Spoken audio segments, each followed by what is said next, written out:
पहिल्यांदा म्हणजे काय की मूल अतिशय लहान असेल म्हणजे पहिल्या 6 महिन्यात तर मात्र त्यांनी डॉक्टरना दाखवायची जरूर आहे. कारण कधी-कधी पालकांनाही समजत नाही की हे किती सीरियस असेल आणि ते डॉक्टरनीच बघितलेलं बरं. पण एकदा 6-12 महिन्याचं मूल झालं की आम्ही साध्या गोष्टी सांगतो की ज्याच्याकरता तुम्ही धावायची जरूर नाही.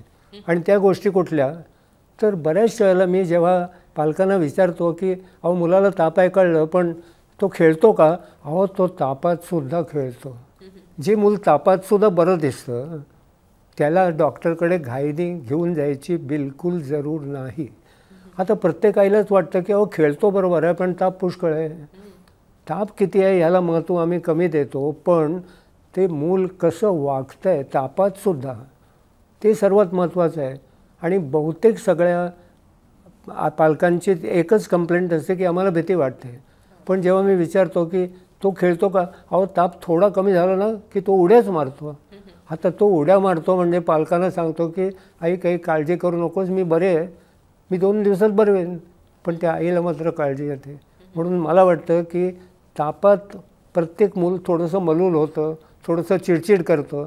पण ताप कमी करायचं औषध जर तेव्हा दिलं तर 20-30 मिनिटात ते मूल परत खेळायला लागतं. तसं असेल तर धावत जायची जरूर नाही.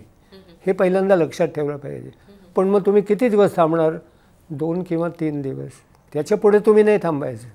त्याच्यापुढे डॉक्टरांनीच नक्की करायचं. पण त्याच्या अगोदर तुम्ही जर मला म्हणालात की अहो औषध दिलं ताप कमी करायचं, ताप कमी झाला, पण मात्र मूल चिडचिडच राहिलं, मलूल राहिलं, तो खेळायला नाही लागला, मग मात्र डॉक्टरना दाखवा. हा साधा मंत्र आहे.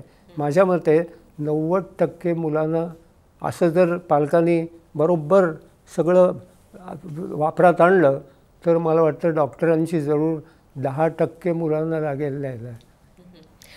हे तुम्ही 3 ते 6 महिन्याच्या कालावधीतल्या नाही, हे मी 6 महिन्याच्या नंतरच्या काळात सांगितलं. 3 ते 6 महिन्याला तुम्ही चान्स घेऊ नका.